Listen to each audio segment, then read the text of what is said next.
A few weeks back in Kerala, dancer Satyabhama sparked controversy with her infuriating comments around dark skin and Mohiniyattam.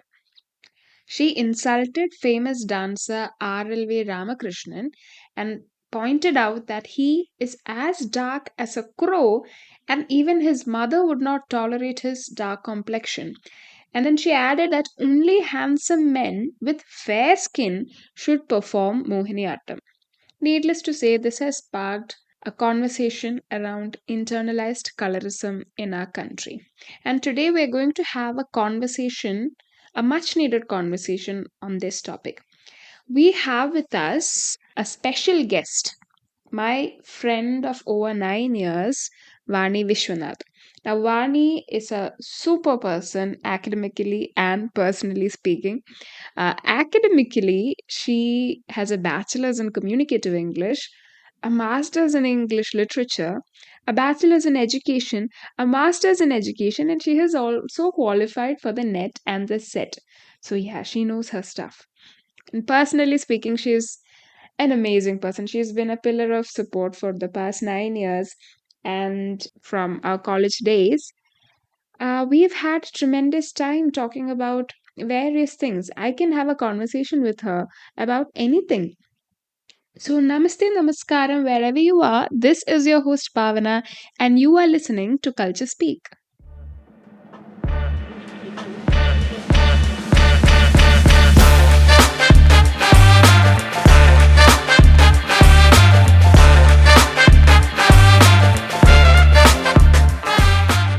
Greetings, Vani.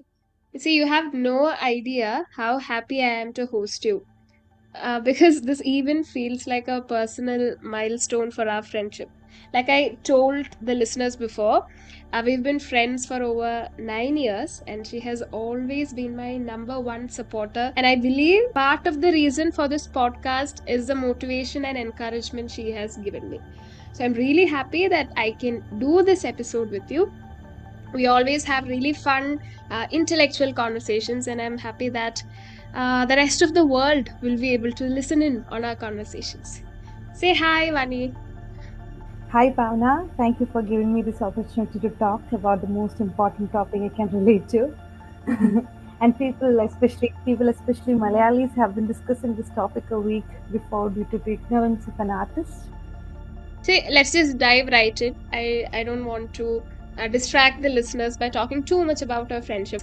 See, so the Satyabhama issue, I gave a brief background about what happened for people who are not familiar with the news.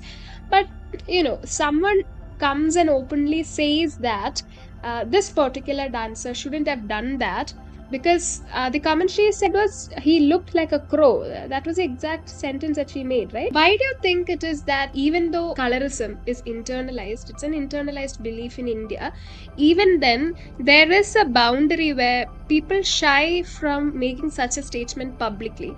Why do you think it is that she felt really comfortable in making such a statement publicly? Speaking from my standpoint, I guess people are so comfortable even in this 21st century saying such ignorance is though many like talks or debates or paper presentations are happening around colorism and the practices of colorism, especially in our country. Still, we are also just practicing, or we are also a part of the promoter of such idea, right? Just think about the commercialization or the applications like matrimony and all. We are also a perpetuator of all such ideas, right? Yeah, people actually want to see light skinned. Is that what you say for their brides and grooms? Their preference is always someone with a lighter skin. Yes, that's also one of the cases. Other than that, just imagine Mm-hmm. right now, most of the people are choosing their career in YouTube, right? Because YouTube is a good channel for earning money, enough money, I guess. So, and most of the channels are beauty blogs, right? They are also promoting fair skin. For example, Korean glass skin care. This is also part of a notion of having flawless fair skin, right?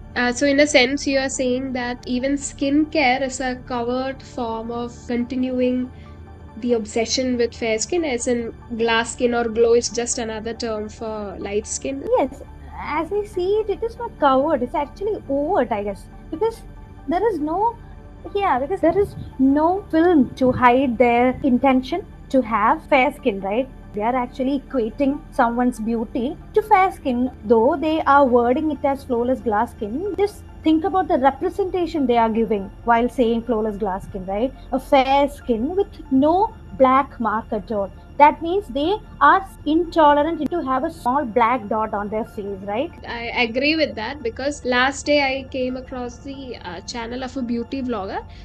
I think she's a kid showing self care videos of her skincare videos. She's doing all of these cleanse, tone, moisturizing, and everything. And it was a really fun video to watch. It was very informative too.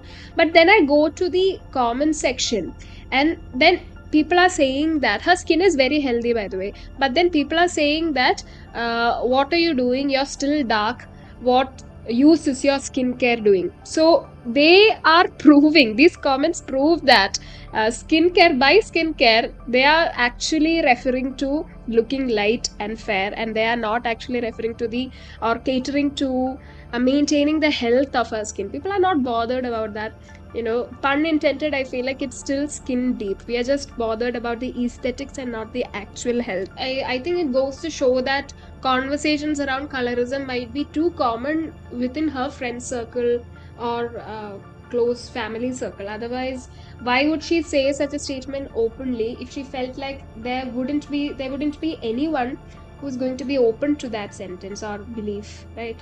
And that is the strength of people like Satyabhama. Because, see, even though there are discussions, papers, or even YouTube channels against colorism, yet most of the people are the perpetrators of such idea, right? So, people like Satyabhama are really comfortable because conversations like these are actually confined to certain platforms. In real life, we all need flawless glass skin, and it is a like fact right now, and that's why Satyabhama, like, people are comfortable speaking outwardly. But then again, like you said, Satyabhama is just part of the issue. It's just a symptom of a bigger problem.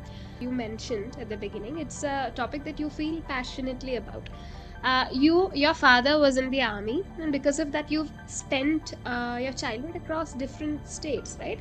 So, how has your experience been with colorism across these states? Is this the same everywhere, or would you say that no, the cases may be Okay, more so it's severe the somewhere same else? everywhere in India, I guess. So I had been in almost 10 or 12 states with my father. So it was almost North India or Northeast areas. From my perspective, I guess practicing colorism in every state in India is almost equal. Just think about Kerala, right? Because Kerala is a people, Indians in Kerala have different shades of dark skin because we are surrounded with sea, right? These North Indian people are the places I had been. They were not that much used with dark skin complexion. It's because, as you know, North Indian people are fairer than South Indian people, I guess, and that's why it was difficult for them to accept dark skin as one of them. Okay, so we are all Indians, though we are divided by certain boundaries related to states. Yet we are all Indians, right? Our first identity is always Indian. Was there any bullying? Yes, so many. Like I can't even count. So right now I can recollect one incident. Okay, that was not an incident. It's a common thing in North India. I Okay, think most of our North Indian friends can relate to it. okay. Okay, uh, there was a song. So it's like Kali Kaluti, Bhaigan Kiluti. So the meaning of these sentences, it is something like this: black people are thief, Okay. and they theft what, eggplant, something like that, brinjal. So so it was a very common song or poem. I don't know what it is and who made it. Anyway, so I'm sure that it was made by a fair person. These are some of the incidents which always echoes in my ear even today, even though my perspective has broadened a lot, and I don't care about my skin tone at all, because there is nothing bad about it, because it's a part of me, and it is not going to be an hindrance into still all these bullies always be in my mind, etched in my mind. How do you think this kind of discrimination based on one's skin tone has impacted your like self-esteem and sense of identity? My whole self esteem. Okay. in my childhood was built upon such bullies. Okay, I I'm sure that you remember the advertisement of Fair and Lovely, right? Where a girl must be successful only if she has fair skin. Okay, and if she achieved that fair skin or that flawless glass skin, then she will be successful. So at that time we were not aware with all those political perspectives. Yet we are at that time also we have that thinking capability, right? That cognitive capability. So we can think, okay, but the problem is we can't discriminate what content we should consume or what should not. So at that time we will get the idea that if you want to be successful you have to be fairer. So and I also had that kind of conception at that time. Okay, so I was so worried about my complexion, though I know that I can't do anything even from my Mm-hmm. childhood itself, because my father was a dark skinned person. So he used to say that, Vani, you can't do this, because I cry almost every day in order to be included with other people, Mm-hmm. right? So I told you that my childhood was in North India, so most of the people were fair. Was a need of an hour for me at that time to be included with them, Mm-hmm. right? So I want to be fairer. Yeah. So at Okay. that time he used to say that, Vani, you can't change your complexion. It's a part of your body, or it's a part of your identity. Like it is inherited. Okay, and you can't do anything. You Okay. can Yeah. just apply most of the cosmetics and you can get burned. I just want to be fairer. So most of my identity was built on it. Yeah. We just want to be Yeah, accepted. yes, truly. I just want to Mm-hmm. be accepted. I just want friends. Okay, but today I think, like I'm not generalizing it, but yes, most of the students or most of the children have understood what they are saying is wrong, right? And there is nothing wrong with having dark Mm-hmm. skin at all. But yet we were. I'm talking about 2002, 5, 7, those time. At that time, media were not pervasive. Maybe it's because of that. I don't know. Yeah. So my identity was based on that. And You were talking about, applying cosmetics to the extent that it might burn your skin. I was just thinking of what happened to a few of my classmates when I was in, I don't know, I think 11th or 12th standard. So what happened was, there were a few students. Then they came to school looking absolutely different from how they used to look. Okay, to as in, that okay, something is not normal. They have done something bad to their face, because it almost looked injured. They looked very, very fair, like almost three or four tones lighter, and they looked very fair, but you knew instantly that this was not a natural complexion, that something was going wrong here. Apparently, in those times, I don't remember the name of the product right now, 2014-15, there was this kind of skin cream with the name M something. I don't know. I can't remember. Anyway, forget about it. So they said that I applied this cream. Yeah. Anyway, this is just one side effect of that cream. But look at me, like I'm a fairer skinned person now. So I asked them, okay, but what was the reason behind doing this? Was it just to be fair skinned because that's what you prefer? And then she told me that no, my mother told me that it's okay for boys to be dark because they can still be tall, dark, and handsome. But for girls, you have to be fair no matter what the cost is. Apparently, her mother told her this, and it was a reason why she did it. And on seeing the results on her face, it started a chain reaction, and many of our friends started applying the same cream. I'm sure that it's banned in the markets now, but anyway, that was the extent to which colorism had affected people. But think about this. It's okay for men to be dark, but it's a crime for women to be dark. It's almost sounds like that, right? it's because of the narrative, I guess, right? Just imagine movies or even the folk tales. Also, there were so many cartoons, right? Cartoons which can have a huge impact on our thinking process. Yes, so most of the portrayals in art where they have to portray evil or poor character. Okay, so they were always portrayed as or dark skinned people, right? Okay, so like, yeah, there may be like there were many people who have been thinking that it's a old story, right? But just think about right now. Do we see a naive, romantic, like easygoing girl in a movie?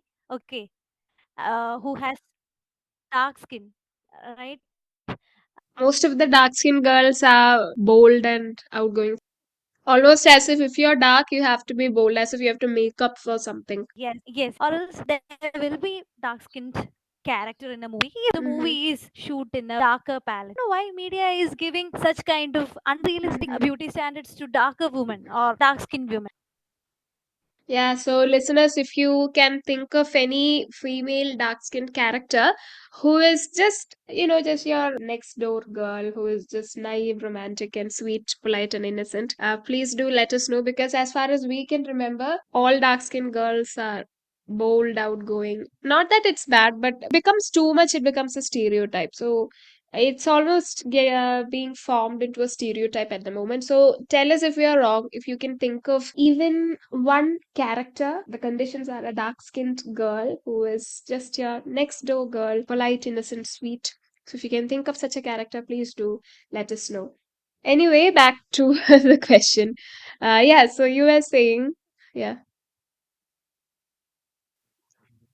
it's me again. Were you expecting to hear from Vani? Well, to get the answer of the previous question and to know more about colorism, you need to come back next Tuesday when we'll be continuing this conversation. I hope you found value in this podcast. I will definitely see you next time. Thank you for listening. Goodbye. A rich man's world.